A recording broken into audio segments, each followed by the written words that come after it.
The process of healing from the trauma of war is different for every veteran trying to cope.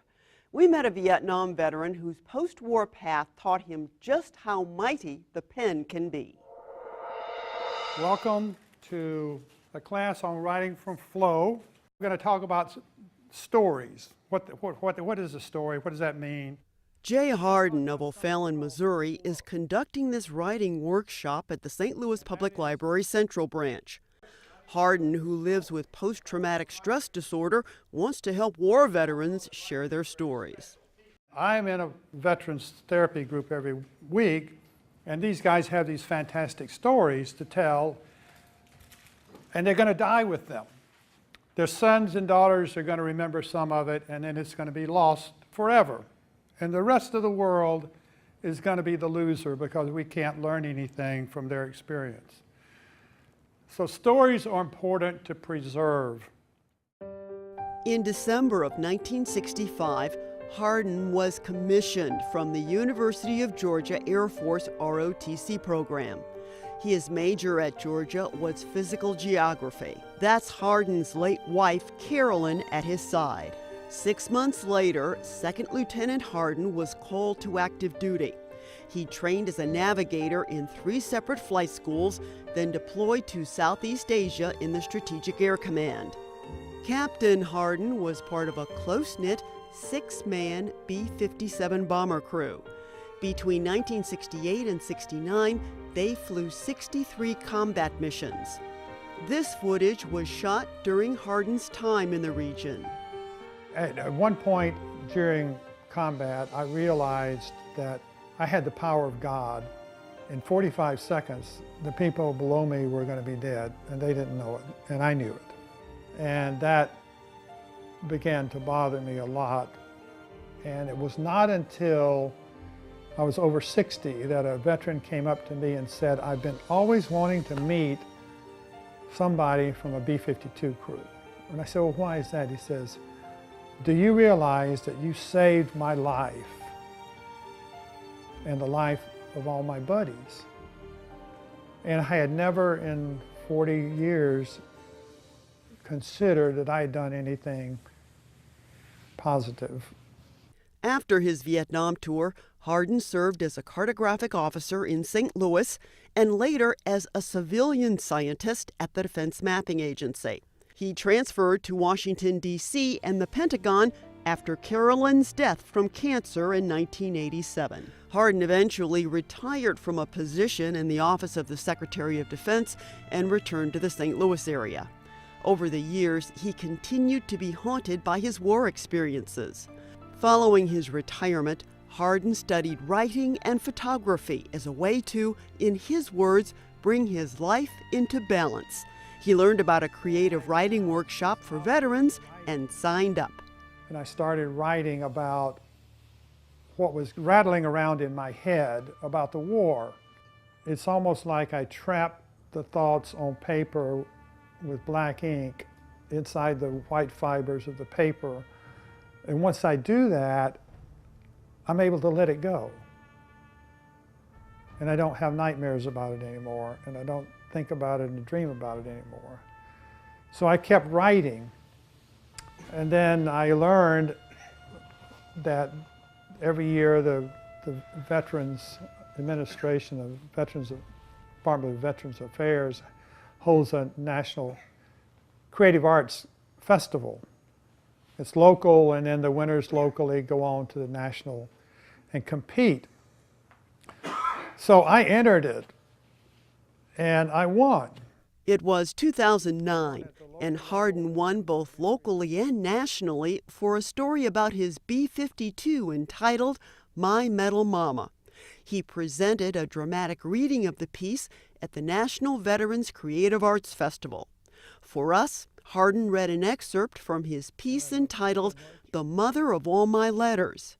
It's about a letter Harden received from Carol while he was overseas. In it, she wrote that she was expecting their first child. That moment, the entire universe stopped for me in our honor. The rest of you did not notice that fleeting beat. but I can recall it even now. And when I do, I smile into the wind. There I sat on a small tropic island, breezy in the setting sun, a place coconuts and coral call home, where it rains a little every day. There I sat on a drab and itchy GI blanket and just wept. The first, best joy I ever knew. There I sat alone with her presence and paper, lonely not at all. In that superb and shining moment, I was innocent of destruction and killing, whole, perfect, and unstained. In that moment, I knew I would survive my war for my woman and my child. In that moment, my passion for living outshined the darkest deeds of mine against my fellow human beings. In that moment, I fell in love with a little girl I had yet to meet, and with my grown-up girl yet again. In that moment, thanks to the mother of all my letters and the mother I had made, I became a father and a man reborn. Harden's work appears in 3 editions of anthologies called Proud to Be, Writing by American Warriors, published by Southeastern Missouri State University Press. The 2014 publication will be released in December. A photograph by Harden graces the cover. These are all for service in Vietnam. Another part of Harden's healing process includes displaying artifacts from his time in the Air Force, including his medals.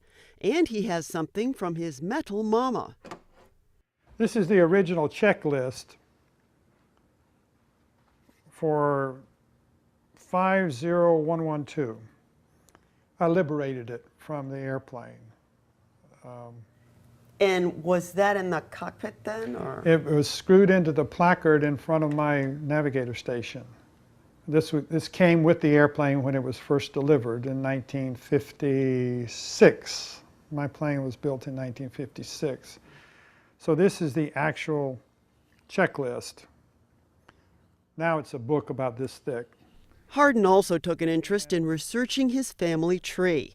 His maternal great-great-grandfather was William Benjamin Clyde Puckett. Harden says Puckett formed his own cavalry company in the Cherokee Dragoons, a volunteer cavalry battalion in Georgia under Robert E. Lee. He was promoted from captain to major during the Civil War. She was real little, and I can't find a Civil War photo of him in uniform, but this is him he was a member of the Veterans Association. Harden's paternal great-great-grandfather, William Harmon Harden, was a Confederate sergeant during the war. Letters he wrote home to his wife Nancy were edited and published by his great-great-grandson. He was the only educated man in the company. He was a school teacher, so he would write letters for his buddies to send home. And then he would tell his wife, "Jane, my dear companion, I seek with pen in hand to write you a few lines and let you know I have nothing to say." And then he says 2 or 3 pages of stuff, right? And he will say, "Tell Mrs. O'Rear that Richard O'Rear is fine." So he would write letters for that. Most people don't write because they don't start writing because they're afraid. And so we're going to try to get past that barrier. Jay Harden's ability to express himself with the printed word and to connect with others prompted the Missouri Humanities Council and Warrior Arts Alliance to approach him about teaching in their writing program. Deborah Marshall is founder of Warrior Arts Alliance. I'm honored to say he's one of my best friends because he He is what this program is all about. And he's been a great support to other veterans and to the writing program. And, you know, I am indebted to him for the success of this program. Try to apply what we've learned this morning. Hardin's journey to balance has been gradual. In sharing what he's learned about the transformative power of creativity, Hardin continues to be of service. Life is, to me, is an adventure. It's a creative adventure.